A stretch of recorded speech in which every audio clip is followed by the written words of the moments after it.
नमस्कार, मैं professor doctor अंतिमा आप सबका बहुत बहुत स्वागत करती हूँ आपके चैनल लेसन हिंदी में। आज हम पढ़ेंगे यूजीसी नेट हिंदी साहित्य का यूनिट 9। यूनिट 9 है हिंदी निबंध। हिंदी निबंध इसमें आपके हिंदी साहित्य की कुछ चुनिंदा निबंधों को दिया गया है, उन निबंधों को पढ़ना है और उसके साथ ही अलग से आप जितने भी निबंधकार आपके सिलेबस में दिए गए हैं आप उसको निश्चित ही पढ़ लें।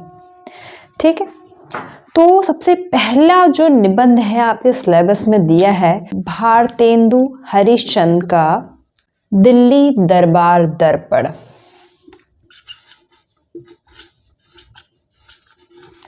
दिल्ली दरबार दर्पण ये उनके शुरुआती दौर के निबंध हैं। इनके भारतेंदु हरिश्चंद्र का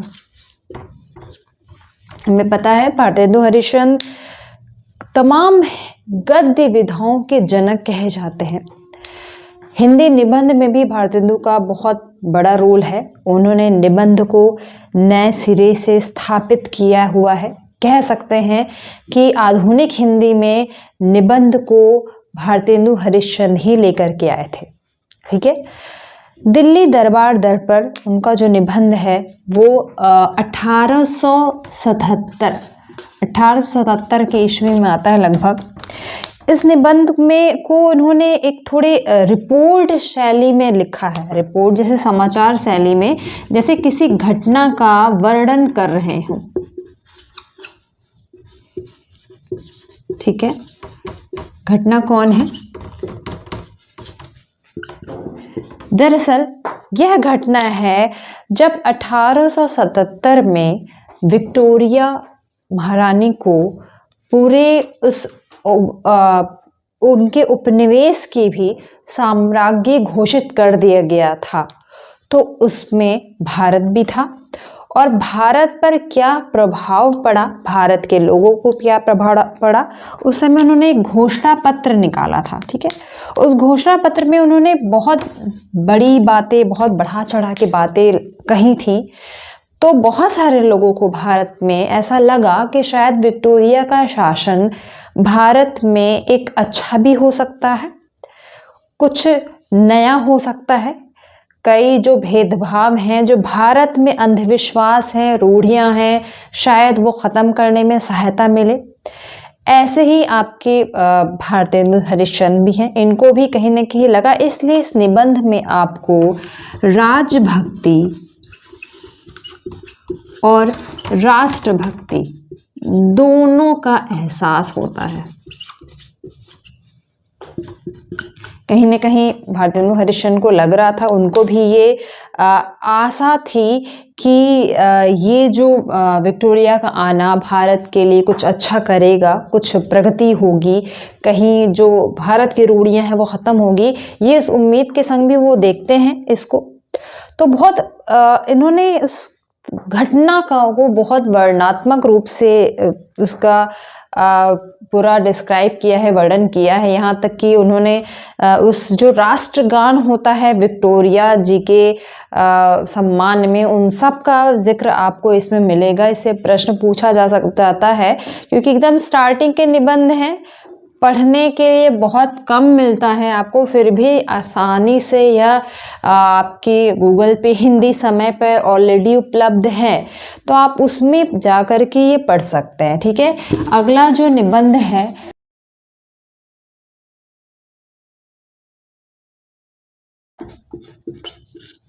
भारतवर्ष की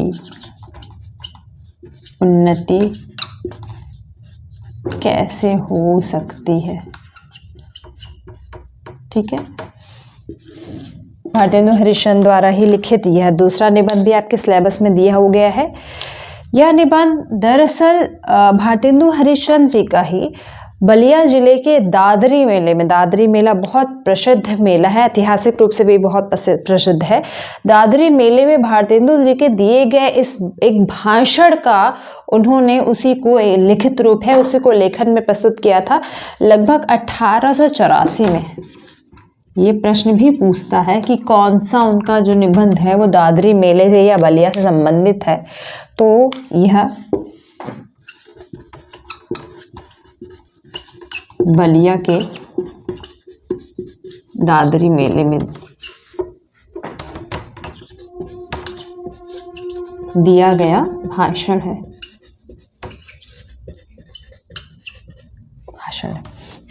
इसमें भारतेंदु हरिश्चंद्र जी ने बताया है कि कैसे हम भारत को प्रगति के रास्ते पर ला सकते हैं, किस प्रकार भारत की जो तमाम विविधताएं हैं उनको एक करके, तमाम रूढ़ियों को, अंधविश्वासों को ख़त्म करके, आपसी भेदभाव को, चाहे वो जातिगत भेदभाव हो या धर्मगत भेदभाव है, उसको समाप्त करके एक हो करके ही हम भारत के अच्छे भविष्य को देख सकते हैं।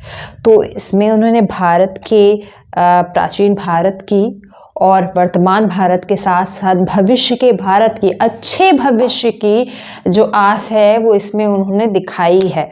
ठीक है, तो कह सकते हैं इस उपन्यास में उन्होंने, इस नाटक निबंध में उन्होंने अंधविश्वास, ठीक है, अंधविश्वास,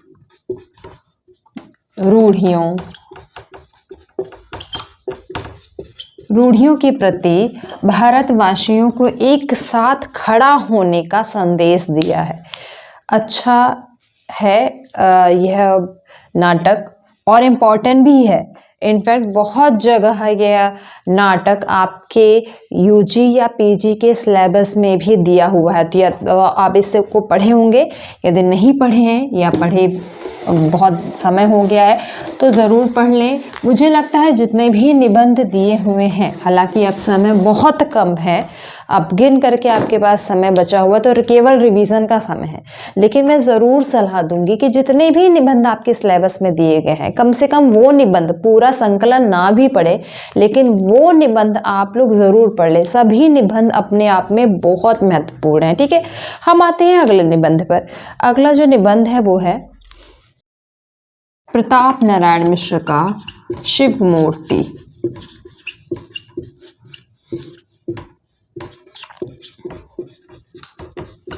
प्रताप नारायण मिश्र,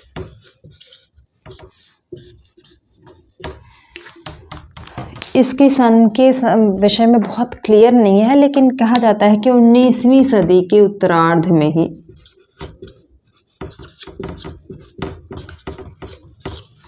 यह निबंध लिखा गया है। इस निबंध में प्रताप नारायण मिश्र जी ने शिव की, शैव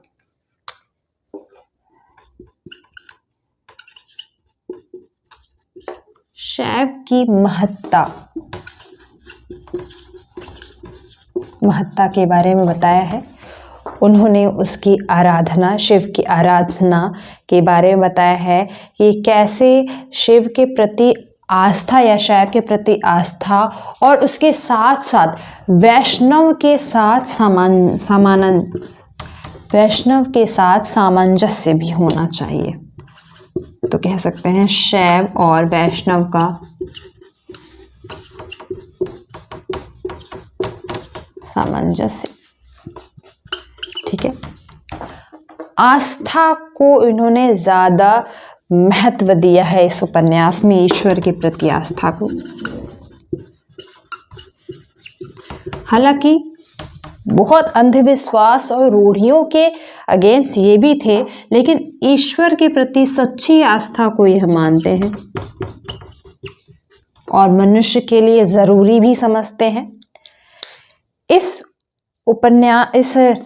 निबंध में उन्होंने लोकोक्ति और मुहावरों का भी अच्छा प्रयोग किया है। इस लिहाज से भी यह निबंध इनका महत्वपूर्ण है। सिलेबस वगैरह में तो बहुत कम मिलता है यह निबंध, लेकिन फिर भी आपको हिंदी समय पर या आसानी से प्रताप नारायण मिश्र जी के जो निबंध संकलन है ना, जो चुनिंदा प्रतिनिधि निबंध संकलन है, उसमें भी आप निबंध आपको मिल जाएगा। ठीक, अगले निबंध पर हम आते हैं।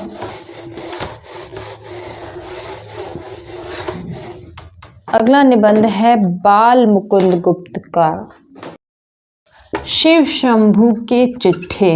बहुत इम्पोर्टेंट, क्योंकि यह निबंध पहले भी बहुत चर्चा में रहा है, इसलिए इम्पोर्टेंट है ये। शिव शंभू के चिट्ठे, बाल मुकुंद गुप्त बहुत अच्छे लेखक। इनकी लेखनी की जो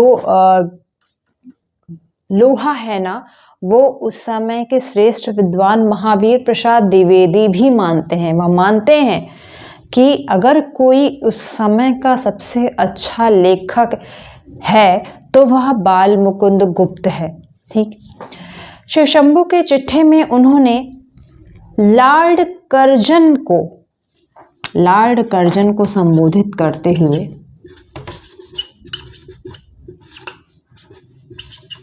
लॉर्ड कर्जन को संबोधित करते हुए 8 चिट्ठे लिखे।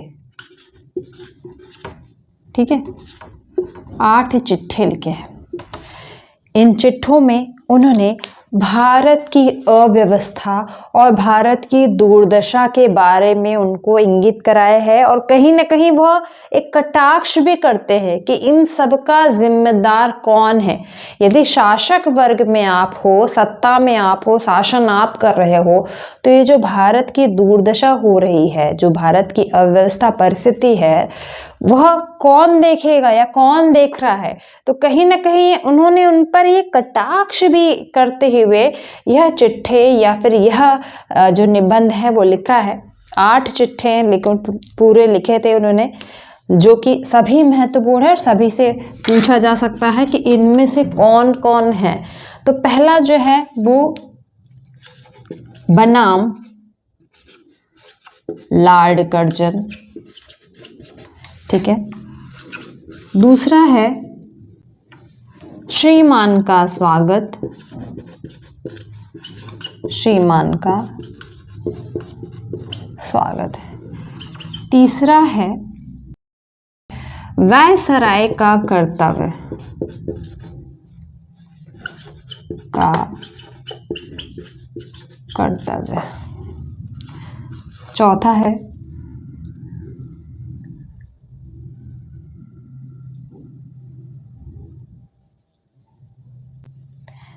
पीछे मत फेंकिए।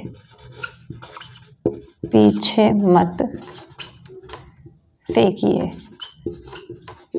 ठीक है, फेंकिए। पांचवा है आशा का अंत का अंत। छठवां है एक दुराशा। सातवां है विदाई संभाषण। विदाई संभाषण दिख रहा है। और आठवां है बंग विच्छेद।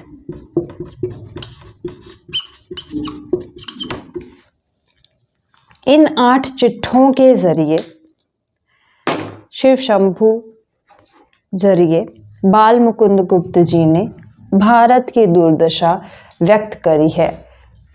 लॉर्ड कर्जन के सामने नहीं, भारत की जनता के सामने भी उसका एक प्रतीक उन्होंने, एक कह सकते हैं माध्यम उन्होंने लॉर्ड कर्जन को लिया है, लेकिन कहीं ना कहीं वो भारत की जनता को बता रहे हैं कि भारत की क्या स्थिति, दुर्स्थिति हो रही है। और यह स्थिति लास्ट में बंग विच्छेद के, बंग विभाजन के साथ जाकर के टिकेगी। यह कर्जन के शासन की, यह कर्जन के समय की देन है।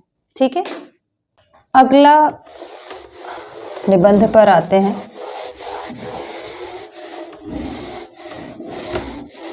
देखो, सभी जितने निबंध आपके सिलेबस में दिए हुए हैं सभी बहुत महत्वपूर्ण हैं, और ये ध्यान दें वह निबंध वो जो निबंधकार है उनके अन्य निबंधों को भी आप देखते हुए चलेंगे, क्योंकि प्रश्न बनने की पूरी संभावना बनती है।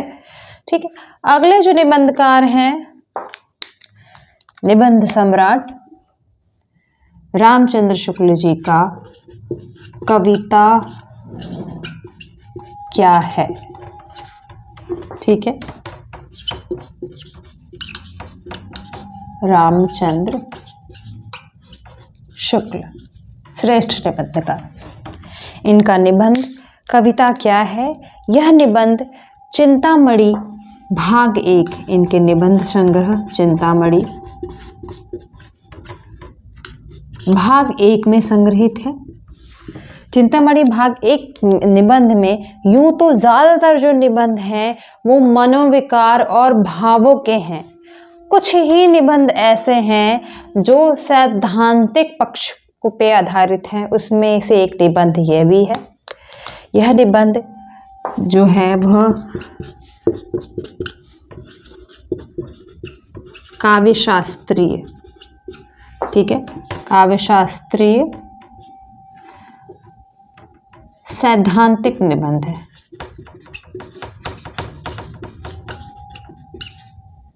ठीक है, इस निबंध में इन्होंने ज्यादातर कविता के काव्यशास्त्रीय कला पक्ष जो है उसके बारे में ज़्यादा बताया है कि कविता की जो बनावट होती है वह क्या होती है, इसमें क्या ज़्यादा चीज़ आवश्यक है, किस प्रकार से वो बनती है, उसकी संरचना है वह किस तरह से बनती है, और इसमें उन्होंने रस को भी बहुत महत्वपूर्ण माना है। तो ठीक है, तो इसलिए यह जो इसमें रस प्रधान है, यह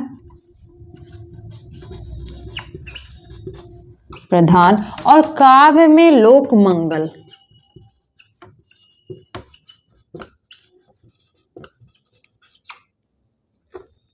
ठीक है, काव्य में लोक मंगल को अलग अलग पैसेज के जरिए इन्होंने प्रॉपर बहुत सैद्धांतिक तरीके से एक एक चीज को क्लियर किया है। आप जरूर पढ़ें यदि आप हिंदी के विद्यार्थी हैं, और यदि आप, मैं तो सलाह दूंगी आप नेट की तैयारी नहीं भी कर रहे हैं तो भी आपको चिंतामणि भाग 1 जरूर पढ़नी चाहिए। अभी तो एग्ज़ाम है तो अभी तो मैं नहीं सजेस्ट करूंगी, लेकिन एग्ज़ाम जैसे ख़त्म हो आप बहुत मनोरंजन के लिए केवल कविता क्या है नहीं, उस चिंतामणि भाग 1 के सभी निबंध आप ज़रूर पढ़ लें। उसको पढ़ने के बाद आपकी जो समझ है वह रामचंद्र शुक्ल के बारे में बहुत ज़्यादा विकसित होती है। ठीक है, तो चिंतामणि भाग 1 में आया था। ये चिंतामणि भाग 1 जो है वो 1939 में आती है। इससे पहले यह निबंध इन्होंने सरस्वती पत्रिका में भी प्रकाशित किया था। सरस्वती पत्रिका में भी यह निबंध इनका प्रकाशित हो चुका है। ठीक है, तो बहुत महत्वपूर्ण निबंध है। अगला जो इम्पोर्टेंट निबंध है वो है हजारी प्रसाद द्विवेदी का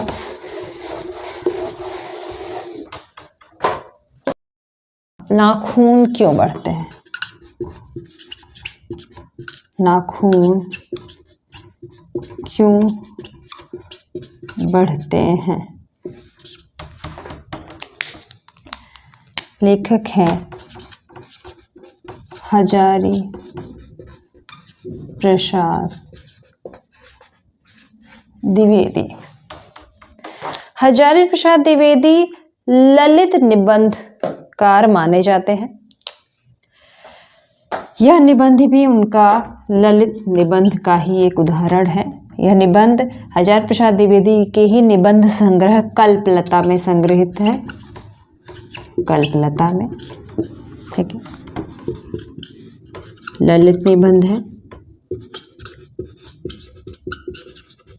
बहुत सामान्य तरीके से इन्होंने इस निबंध में अपनी बात बताई है कि कैसे मनुष्य जो है वह अपने भीतर की कमियों को और खूबियों को जागरूक कर सकता है, कैसे वह कमियों को दबा सकता है और अपनी खूबियों को जागरूक कर सकता है, क्योंकि वह यह काम निरंतर करता है। यह बात उन्होंने नाखून के जरिए बताई है कि जो नाखून है वो तो हमेशा बढ़ता है और हमेशा से बढ़ता आया है। हम उसको एक सीमा के बाद, एक लिमिट के बाद उसको काट देते हैं।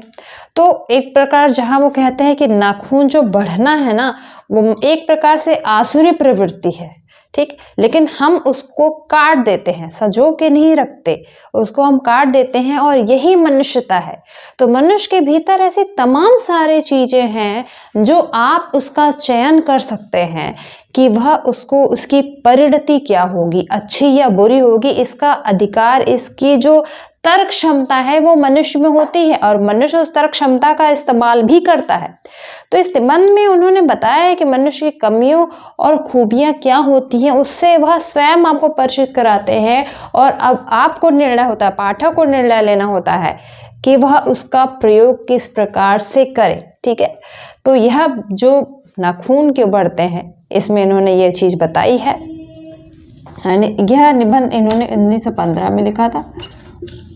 ठीक है, ललित निबंध कल्पलता में है। कल्पलता में ऑलरेडी 20 निबंध संग्रह है, उसमें से एक है नाखून क्यों बढ़ते हैं। सभी महत्वपूर्ण है, कल्पलता के ज़्यादातर निबंध महत्वपूर्ण है, क्योंकि यह आपके यूजीसी के सिलेबस में ऑलरेडी दिया हुआ है, इसलिए यह निबंध आप ज़रूर पढ़ लेंगे। ठीक है, आगे आते हैं। अगला जो निबंध है वो है विद्यानिवास मिश्र का मेरे राम का मुकुट।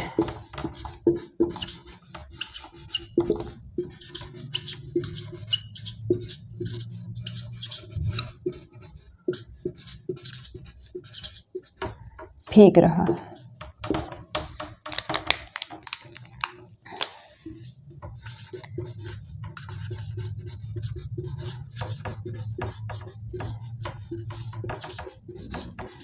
विद्यानिवास मिश्र के लेखक हैं। ठीक, अच्छा निबंध है, थोड़ा सा क्लासिकल वे में है यह।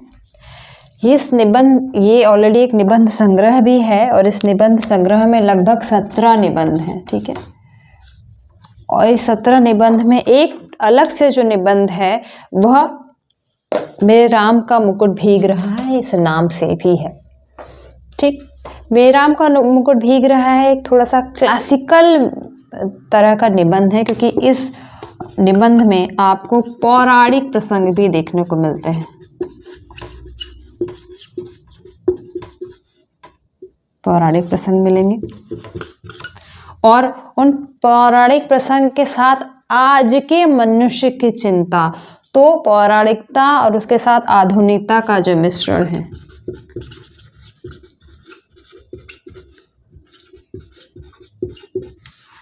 मिश्रण मतलब पौराणिकता को आधार बना के उन्होंने आज के मनुष्य का जो है वह स्थिति बताया है। वो कहते हैं कि जो राम है वो तो सबके हृदय में वास करते हैं, और जब राम जाते हैं बाहर, मतलब वनवास को जाते हैं, तो कैसे जब अलग अलग परिस्थिति आती होगी उनके जीवन में, कैसे बारिश हो रही है तो वो भीग रहे हैं।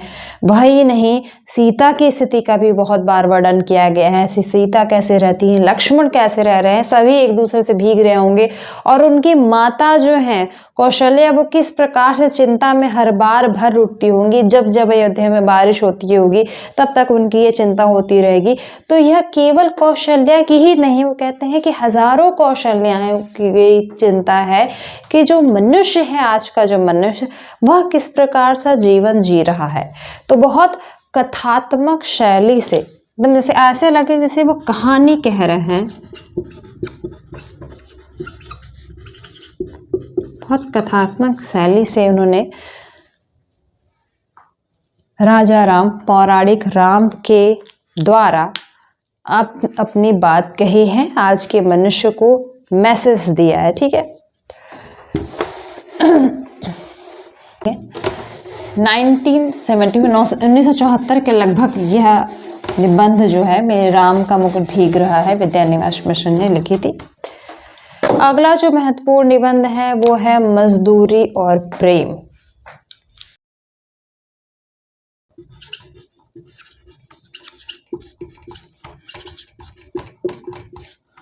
मजदूरी और सरदार पूर्ण सिंह,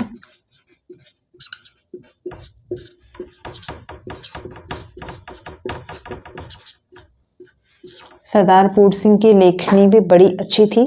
कई सारे इन्होंने अच्छे निबंध लिखे हैं। जैसे आचरण की सभ्यता भी इनका बहुत महत्वपूर्ण निबंध है। आपके सिलेबस में मजदूरी और प्रेम दिया है। यह निबंध 1912 के लगभग आता है। इस निबंध में जैसा कि स्पष्ट है, इसमें इन्होंने श्रमिक वर्ग की बात कही है।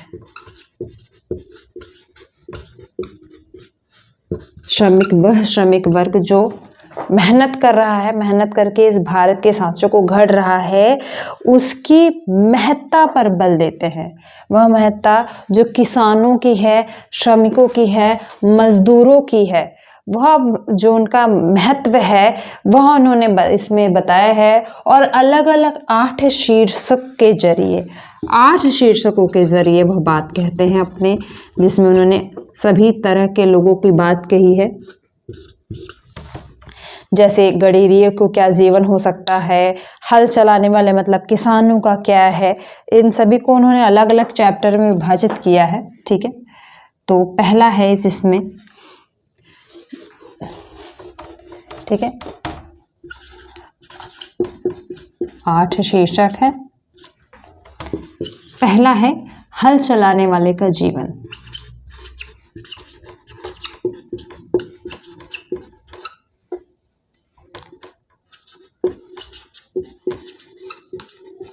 ठीक है, गडेरिए का जीवन।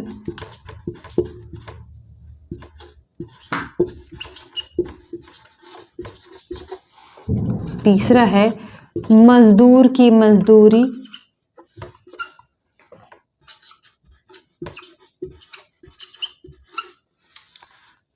चौथा प्रेम मजदूरी।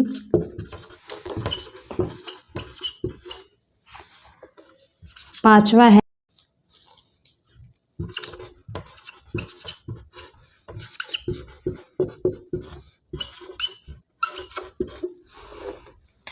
छठवां है, दिख रहा होगा, मजदूरी और फकीरी।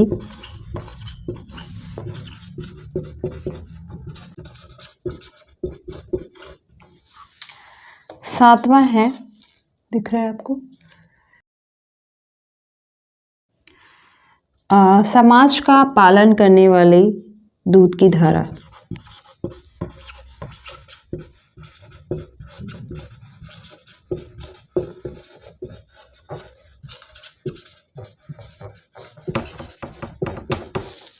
ठीक है, दिख रहा है, दूध की धारा में हल दे रही। आठवां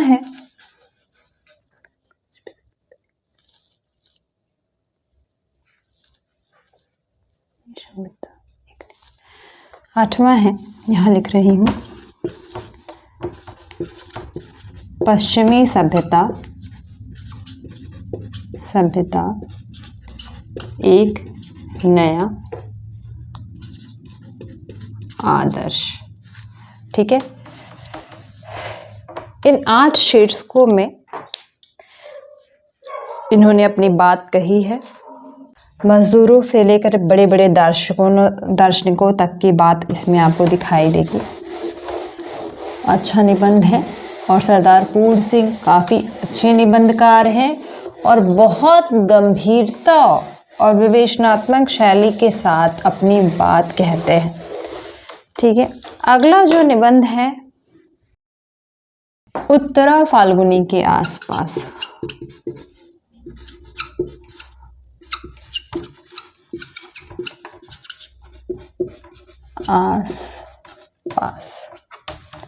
कुबेरनाथ राय इसके लेखक हैं।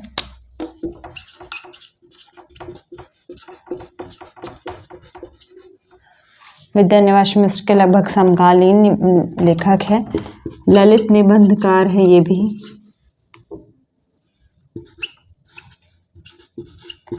और यह उनका ललित निबंध भी है। उत्तरा फाल्गुनी एक नक्षत्र होती है, वर्षा के बाद का एक नक्षत्र होता है, ठीक है। लगभग वर्षा ऋतु जब समाप्त होने वाली है होती है, वैसा एक नक्षत्र है। इस निबंध में इन्होंने वर्षा ऋतु जब जाती है उसके किस प्रकार उसके साथ साथ मनुष्य की आयु की भी गणना की है। मनुष्य की आयु की शुरुआती समय के साथ साथ जब वर्षा ऋतु जाती है, जब उत्तरा फाल्गुनी नक्षत्र आता है, उसके साथ पूरे मनुष्य का जो आयु है उसको इन्हीं नक्षत्रों के आधार पर वह गणना करते हैं। उसी नक्षत्रों के आधार पर उन्होंने ये समीक्षा करी है। 1947 के लगभग उन्होंने ये निबंध लिखा था। अच्छा कलात्मक निबंध है।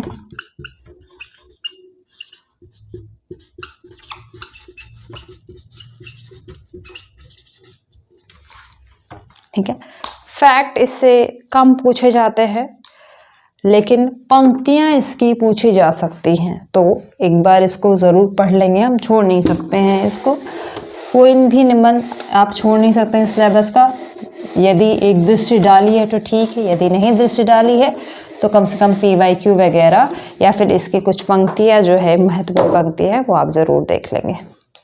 अगला है जो है वो उठ जाग मुसाफिर।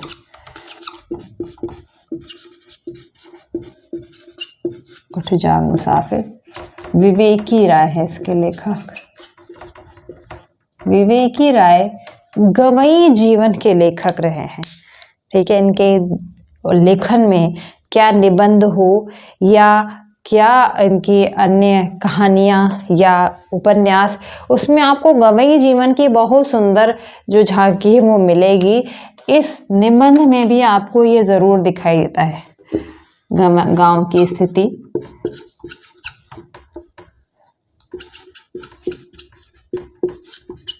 स्थिति इसमें आपको दिखाई देगी। उठ जाग मुसाफिर की इनका एक निबंध संकलन भी है। लगभग 2012 में ये संकलन आया था और इस निबंध संकलन में 10 से अधिक जो है 10 लगभग जो है वो निबंध इसमें है। इस निबंध में वह एक व्यक्ति हैं जगदीश बाबू। जगदीश बाबू अध्यापक हैं, ठीक है, अध्यापक जगदीश बाबू जो कि अब सेवानिवृत्त हो चुके हैं, रिटायर हो चुके हैं। उनके जरिए उन विवेकी राय अपनी बात कहते हैं कि जो व्यक्ति होता है उसके जागने का कोई भी एक समय निश्चित नहीं है, वह कभी भी जाग सकता है। और वह साफ साफ कहते हैं कि कभी कोई देरी नहीं होती है, किसी भी प्रकार की देरी नहीं होती। हम ये नहीं कह सकते हैं कि अरे अब तो बहुत देर हो गई है, हम पहले सोचे होते तो क्या है। जो समय आपके सामने है प्रेजेंट, जब जागते हैं उसी समय सवेरा होता है। तो यह बात जगदीश बाबू को भी समझ में आती है और वह अपने गांव के लिए खड़े होते हैं, जागते हैं। उसी बात को विवेकी राय ने बताने की कोशिश की है कि समाज की बेहतरी के लिए खड़े होने का कोई पहले से नियत अवसर नहीं होता है या कोई ज़रूरी नहीं है कि कोई प्लान्ड तरीका है। जब आपकी स्थिति समझ में आ रही है, जब आपको समझ में आ रही है, था स्थिति आपके सामने जब क्लियर हो रही है, आप उसी समय उठ करके आप उस चीज़ के लिए स्टैंड ले सकते हैं। तो गांव इसी निबंध में उन्होंने यह लोकतांत्रिक और क्रांतिकारी बात भी रखी है और साथ में बड़ी सुंदरता से गांव की स्थिति का भी पूरा वर्णन जो है इस निबंध में वह करते हैं, ठीक है। तो अच्छा निबंध है, शॉर्ट में है। विवेकी राय का लेखन जो है वो काफ़ी इंटरेस्टिंग होता है, नए तरीके का लेखन आपको लगेगा। तो आप इसको पढ़ेंगे तो निश्चित ही बोर तो नहीं होंगे, पूरा पढ़ ले जाएंगे और विवेकी राय को आपको बार बार पढ़ने को मन करेगा। तो जब भी फ्री समय हो आप विवेकी राय के ये निबंध और इनके अलावा इनके और भी निबंध, कथा, कहानी ज़रूर पढ़ लें, ठीक है। अगला हम आते हैं अगले अंतिम निबंध संग्रह पे, वह है संस्कृति और सौंदर्य पर। यह इसके लेखक है नामवर सिंह। नामवर सिंह की ही एक निबंध संग्रह है दूसरी परंपरा की खोज।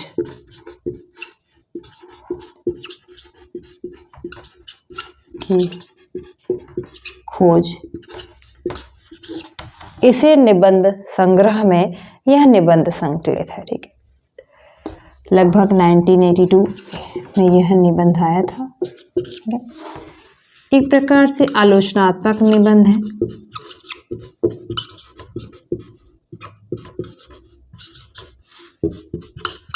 नामवर सिंह अपने व्यक्तित्व के अनुरूप बहुत खरी खरी बात कहते हैं। बात जो होती है वो उनकी सटीक होती है, बिना घुमावदार वह सीधे रूप में अपनी बात कहते हैं। इस निबंध में उन्होंने अपनी बात कही है और इसके साथ साथ अन्य, चाहे वो हजारी प्रसाद द्विवेदी हैं, अज्ञेय हैं, चाहे वो हजारी प्रसाद द्विवेदी हैं, कालिदास है, दिनकर है और अज्ञेय है, उनके बहाने भी, उनको भी साथ में लेकर के उन्होंने इस उपन्यास में बात रखी है अपनी। तो यह प्रश्न भी अलग से पूछ सकता है कि किसका उल्लेख इन्होंने अपने निबंध में या किस निबंध में उन्होंने किया। नामवर सिंह की जगह किस निबंध में अज्ञेय का उल्लेख हुआ है या दिनकर का, कालिदास तक का भी उल्लेख वो अपने इस निबंध में करते हैं। और बहुत अच्छे तरह, बहुत सुंदरता के साथ उन्होंने मूल्यांकन किया है कि सुंदरता और संस्कृति एक दूसरे के कैसे वह अनुपूरक हो सकते हैं या उनमें कैसे एक दूसरे का सामंजस्य है। ठीक है, तो उन्होंने बताया है कि सुंदरता का क्या क्या रूप हो सकता है। अलग से वह बताते हैं कि मौन में किस प्रकार का सुंदरता है या विद्रोह में किस प्रकार की सुंदरता हो सकती है। तो उन्होंने बड़े सुंदर तरीके से, बड़े अच्छे तरीके से सुंदरता का और संस्कृति का जो रूप है वो अपने इस निबंध में बताया है। ठीक है, अच्छा निबंध है। पूरा निबंध संकलन दूसरी परंपरा की खोज ही बहुत अच्छा है। इससे प्रश्न भी बहुत पूछता है, क्योंकि ये भी निबंध जो है वो कई जगह सिलेबस में लगा हुआ है। यह दूसरी परंपरा की खोज, ये निबंध संग्रह लगा हुआ है। ठीक है, हो सकता है संस्कृति और सौंदर्य आपके सिलेबस में ना हो, लेकिन दूसरी परंपरा की खोज ये है जो कुछ यूनिवर्सिटी के सिलेबस में ऑलरेडी लगा हुआ है। तो इसको आप जरूर गंभीरता के साथ लेकर के पढ़ेंगे। ठीक है, ये 8-9 निबंध जो है वो आपके सिलेबस में दिया है, दिया है। ठीक है, हमने बहुत संक्षिप्त तरीके से इसमें अपनी बात रखी है। इस निबंध से रिलेटेड कुछ फैक्ट आपको परीक्षा में आएंगे, जिसके लिए आप ऑलरेडी PYQ वगैरह पढ़ेंगे और जितने भी महत्वपूर्ण पंक्तियां हैं इस निबंध के, यदि आपने अभी तक सब निबंध पढ़ लिया है तो द बेस्ट है। यदि नहीं पढ़ा है तो समय नहीं है कि अभी आप पूरा निबंध पढ़ें, लेकिन जितनी भी महत्वपूर्ण पंक्तियां हैं वो जो ऑलरेडी आ चुकी है UGC के एग्जाम में, उसको जरूर कोट करते हुए पढ़ लेंगे। और जहाँ से भी इम्पॉर्टेंट पंक्तियाँ मिल जाएं, चाहे वो पुस्तकों में मिल सकती हैं, मिलेगी, या फिर आपके नोट्स में मिले, या फिर आपके नोट्स मिले, जो भी आप मटेरियल अभी तक रख करके पढ़ रहे हैं, उन सभी में इनकी महत्वपूर्ण जो पंक्तियाँ मिलेंगी, जो महत्वपूर्ण फैक्ट मिलेंगे, उसको लेकर के सामने पढ़ते हुए चलना है। और प्रैक्टिस ऑलरेडी आप कर रहे होंगे, इसलिए आप प्रैक्टिस करें। और जो भी संशय, जो भी आपको उसमें चीज़ समझ में नहीं आ रही है, आप उसको हमसे हमारे टेलीग्राम चैनल पर जो ग्रुप है हमारा, उसमें ऑलरेडी आप उसमें आप डिस्कस कर सकते हैं। ठीक है, तो तैयारी करते रहें। हमारी तरफ से ढेर सारी शुभकामनाएं। शुक्रिया।